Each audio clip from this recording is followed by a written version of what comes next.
You know what? Until she comes back, I think I'm just gonna play a little piece. Oh, you are back. Can I play a little piece? Please Just do. like, just like, Yes, yes. and Jennifer Co kindly told me that it would be so much better the sound if I had pre-recorded it, which I never got around to do. So live performance, bad sound probably, but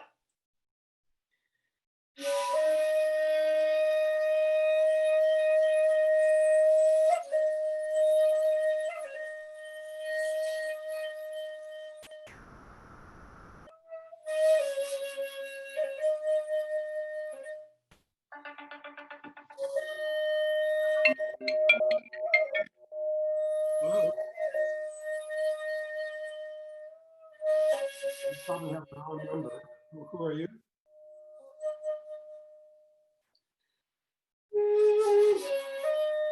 Uh, Howard, but let me just.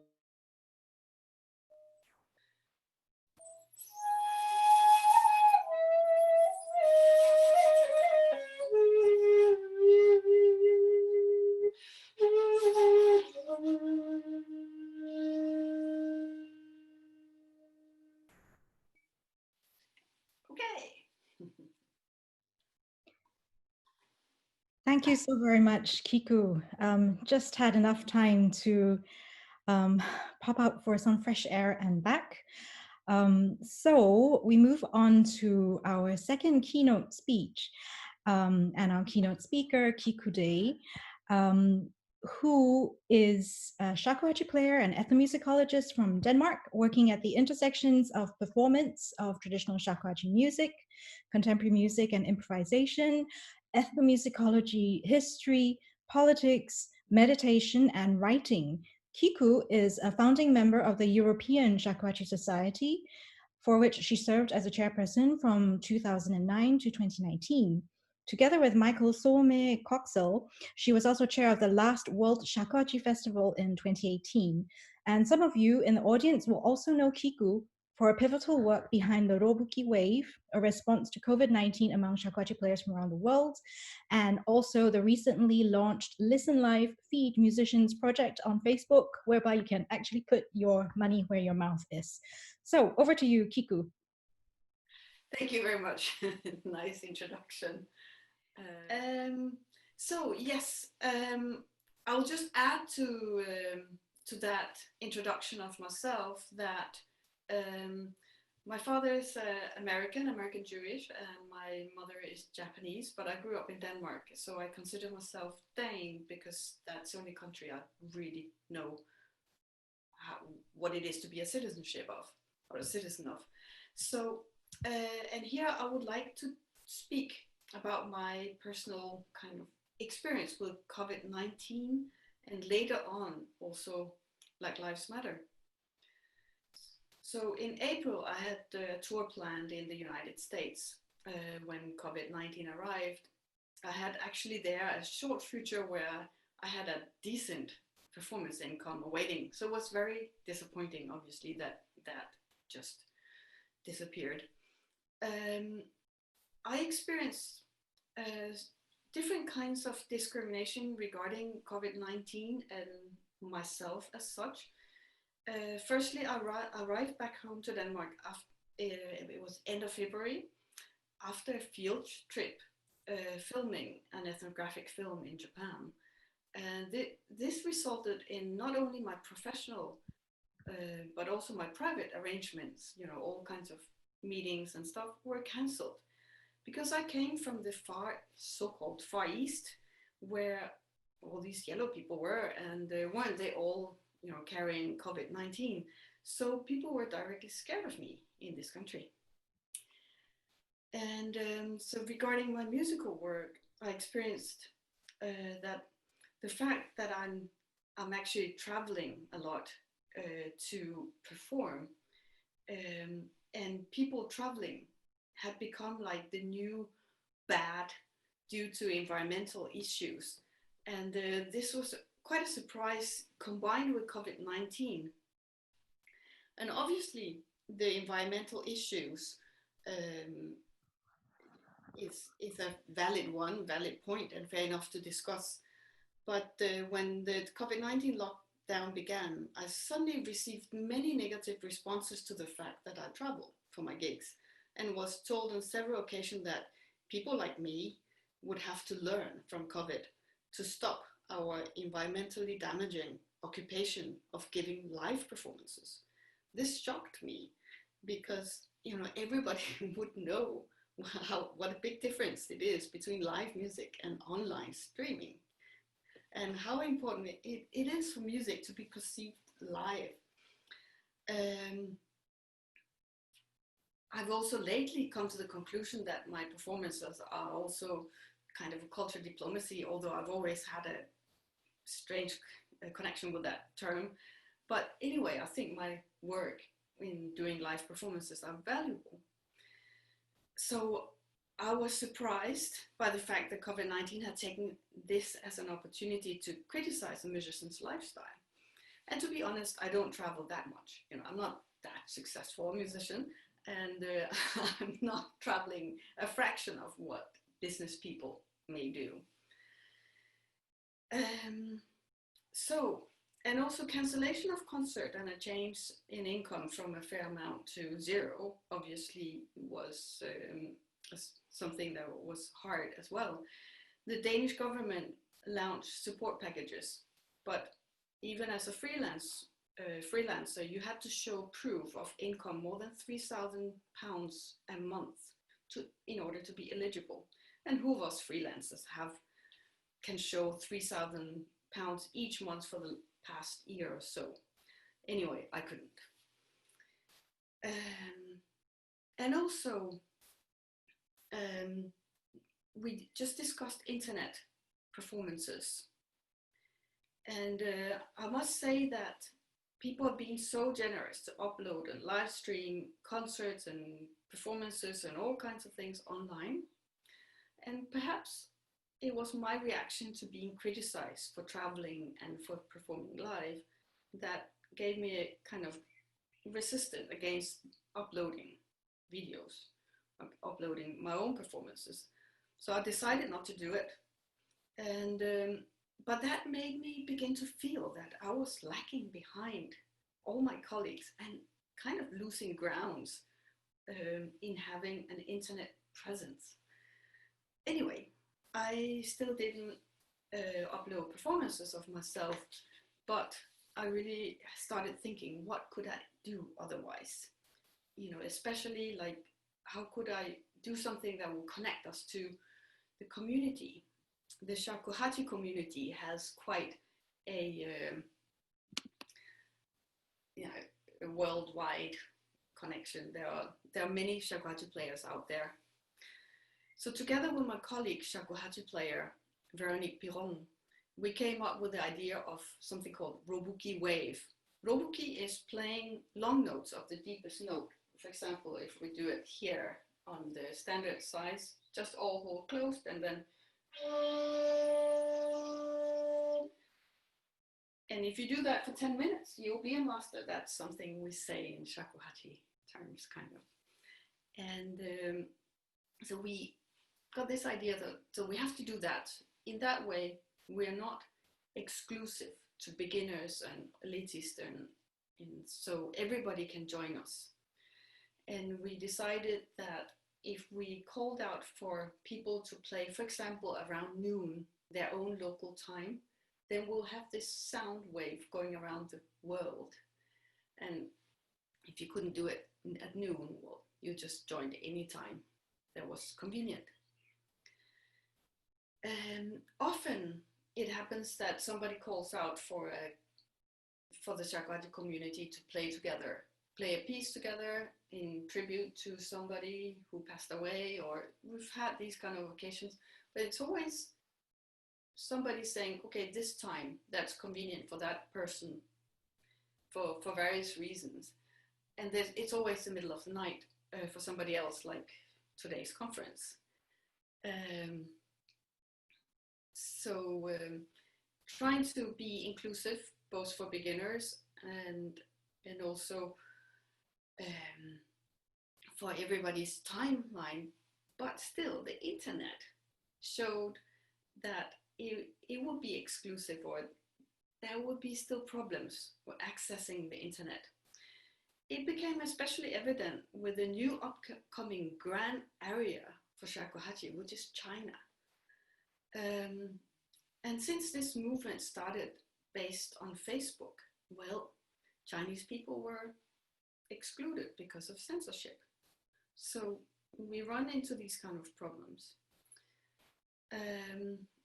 So I asked the people who are going to organize the World Shakuhachi Festival 2022 in China if they would contact local Chinese shakuhachi players to join us in playing robuki, and also to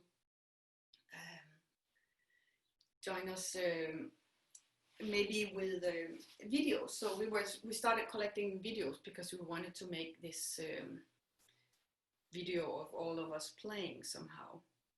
And it was interesting because China somehow then came really bouncing back. They came with so many people that participated and sent us videos. So many that it almost became like, oh, what are we going to do with all these Chinese people? Because the balance kind of was thrown off. But it was very clear that for the Chinese people who had at that time, it started in March, gone through the COVID-19 hardship, and also didn't really have a voice. I mean, they were looked upon, we know all what the COVID-19 virus being called. And so it was like they were really happy to participate in this on equal terms. So they got this voice. I would like to show you this video, and it would require me to share the screen. Let me just set it up.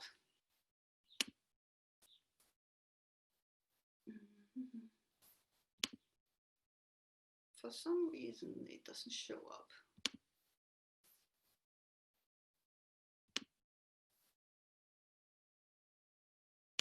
Here we go.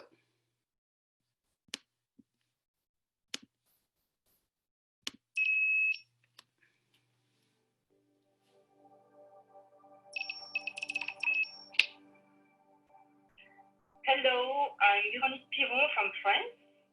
And I'm Kiku from Denmark. We were some shakuhachi players wondering how we could play shakuhachi together, us players around the world in this difficult time of COVID-19.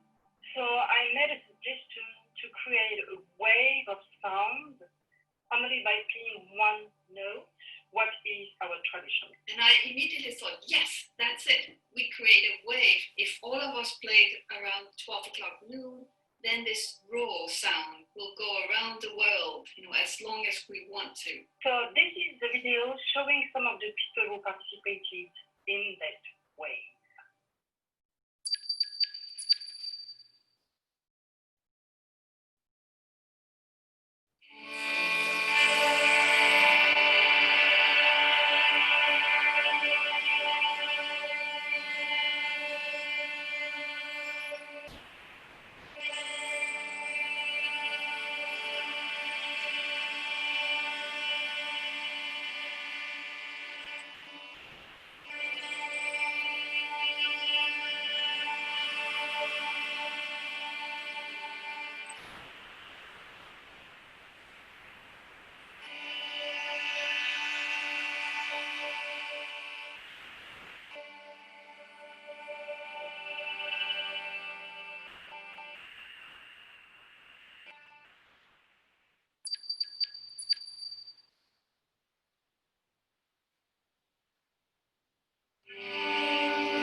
All right.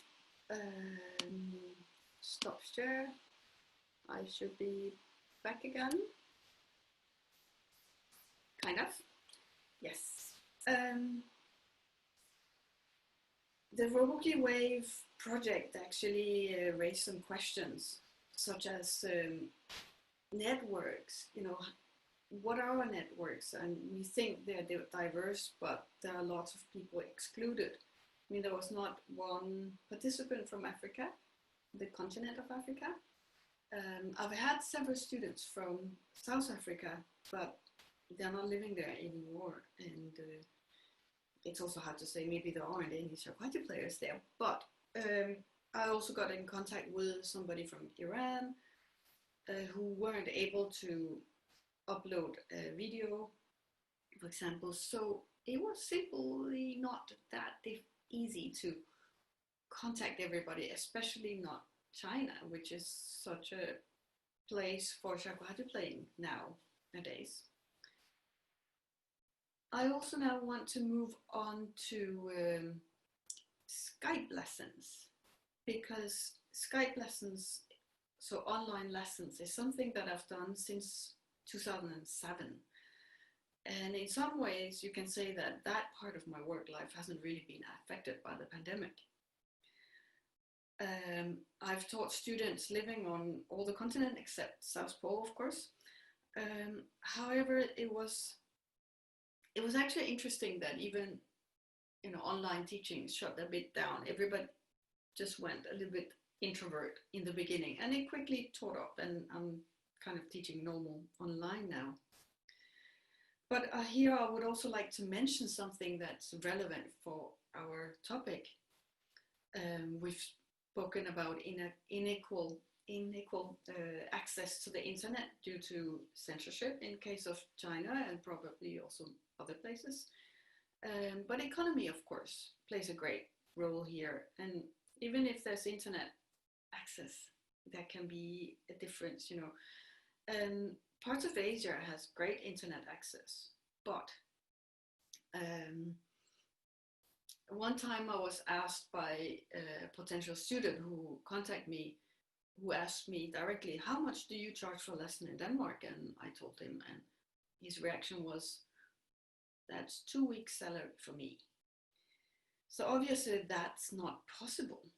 And you become painstakingly aware of this inequality between our economies. So I found out a system where I asked the student to find out what a private face-to-face 1 hour music lesson cost in their country. And that will be the price of a lesson. For last year, I got a new student from Vietnam. After some lessons, this new student told me that he had approached quite a few shakuhachi teachers, but nobody had been willing to teach him because of the amount that he was able to pay. This proves to me this extreme inequality that is even highlighted on internet as the World Wide Web, as it should be, great. And the divide between those in the part of the world where our purchasing power is high due to our currency and those whose purchasing power is less. So even within access to internet, there is still this divide, you could say, in the world structure. It is no news that there is inequality in music education. For many people, music education is not available in limited manner. And so the internet somehow helps getting teachers and students closer together, transcend these physical boundaries or distances, but it doesn't really help on economically divides. Shri, how much time do I have? I forgot what time I began because we're a little bit delayed. Maybe about another 5 to 10 minutes. Okay, great. So related a little bit to what Tricia Park spoke about, and also what Ken Ueno raised in the questions, you know, I began another again on Facebook, you could say, this Listen Live Feed Musician group. So we've just tested it out last Wednesday. I asked Raushan Oraspareva, a kokobus player from Kazakhstan, if we could stream one of her concerts, or if she wanted to perform live. She preferred streaming. And then I got her to make a PayPal account, and also, since it was Danish based, that was another way of paying for Danes. A lot of Danes do not have PayPal. So that people could pay her directly for this fantastic concert that it was. But not so many people paid, and it stayed online for a couple of days, and within 2 days there have been 2,000 views, but I think less than 10 people who have paid. So there is something about, you know, are we willing to pay for anything online, and what do we consider as being valuable enough to pay for, you know, the labor of people, you know. So is internet a space or place for free concert? And, you know, who can actually afford doing concerts free?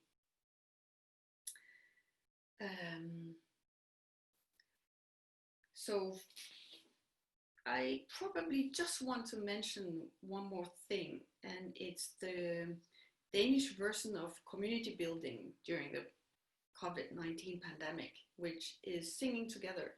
And the Danes do sing together. If you get a group of Danes together, they will very often sing together, and will sing for weddings, for celebrations, for christening, or whatever ceremonies. And the Danish national broadcasting system quickly found out that it was a good idea to organize these spontaneous singing together from balconies and things like that. So they started every day to broadcast a couple of songs that was led by Philip Faber, who is a conductor and a pianist, I think, or singer. And in the beginning it was from his home, and then later it became from the broadcasting. So it was great community. I would like to show you some photos. So I'll share again, just for a little short moment, my screen. Can you see it? Yeah, I think you can. So here is Philip Faber in his home, and it's Morning Song with Philip Faber. And here it is later on at the broadcasting studio. And here he is with a lot of guests that he's invited in once it was possible for him to go to work. So when the lockdown was loosening up a bit. And I noticed, you know, of course, the singing together here in Denmark, it's very, very based around what we call the Danish song treasure. There's a repertoire of songs from the 19th, 20th century that most of us know. At least we know that enough to sing along. And I noticed there wasn't any try or any way of trying to take in the diversity that Denmark now is experiencing. As you can see, of all the guests, none of them are of people of color or anything, except the bear maybe, but otherwise it's white ethnic Danes, as it's called. And I've been a little bit disappointed by that, because I was kind of hoping that we could do something more. I mean, but it's a difficult thing. We can't take in songs that nobody would be able to sing along with. But how do we actually take in this diversity and thereby not excluding people. And then, so yeah, my only take was actually maybe if they had invited all these people who were actually performers who are not from this ethnic Danish backgrounds to come in and be guests. But that hasn't happened yet. I think my time is out, and I think I'll just leave the conclusion out. No, say it. Go on. No, well, I would like to say that the way I experienced the COVID-19, it had different phases, you know. First, for me, there was the "we are scared of East Asian" phase. And then it came over to Europe, where I'm based. And we're all in it, and we have to connect as a community kind of thing. And then now the epicenter of COVID has changed, and many are not that concerned about it any longer. However, just 3 days ago, the world saw the largest number of new cases. More than 180,000 people reported new cases of COVID just in one day. So it quickly passes by, and I insist on, for example, the Roboki wave, that it's still going, but of course it's lost its momentum in some ways. And since the unfortunate episode that has sparked off this Black Lives Matter, you know, it's almost like sometimes we forget COVID, focusing on that, and then it's like, how do we both think about the pandemic and Black Lives Matter and these kind of things. So I think I'll end here. Thank you. Thank you so very much, Kiku. I think you bring up really important questions about the lack of symmetry and the huge inequalities in terms of how people are coping with COVID, and how musicians as particular communities and particular sub-communities within musicians are coping with this in very, very different ways. And I was just thinking, I mentioned this at the opening as well, that I was very happy that the panels that we had assembled today in terms of the speakers, visually, since we are living in the streaming virtual Zoom age where visuality is so important, visually we seem like a pretty diverse set of happy campers. But if you actually look at who we are in terms of residents and nationalities, pretty much we are almost all global north. And what does this say about real diversity and real inclusivity and the kinds of conversations that are being had? Yesterday, I had a chat with you about how to talk about the fact that there was a surge of numbers of people from China who had contributed. And we were like, oh gosh, because in the height of the first wave of the the beginning of COVID, a lot of East Asians around the world felt that, oh God, suddenly we are experiencing perhaps racism in the way that Black communities had been structurally been exposed to, and suddenly there's a chance for inter-ethnic solidarity. And here I was being an equalities and inclusion officer for my college, thinking that, yeah, now's the time to join forces, and then being lane policed by some people saying, do not make Black Lives Matter B++LM. And it really made me think a little bit harder, and also think about our panel. Should we talk about it, which might be a case of racial profiling? Do we carry on with our initial aim of talking about inequality in the general, albeit the very first call was on racialized performance? And on this note, well, I've been talking a little bit mainly because I was waiting for a couple of questions to come in. Do people have any questions for Kiku? Yes, one from Feroz. Thank you, Kiku. This was very inspiring in many ways. I found what you mentioned about asking students to provide the representative price of a lesson in their home regions and encouraging a common act of equitability. Can you say more about how you grow networks and reach out? Actually, I'm not very good at really promoting myself.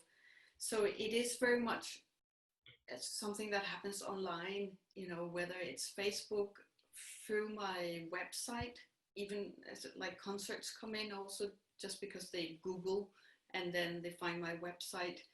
And that is the same for students. I have, you know, every time I go out like new places, maybe it's like 10 years ago, I went to Ukraine the first time and I got quite a few Ukrainian students suddenly. So there are these kind of changes, but it's not because I kind of go out and look for them. So they come to me through internet, and I'm sure that that means that quite a few people can find if they are interested.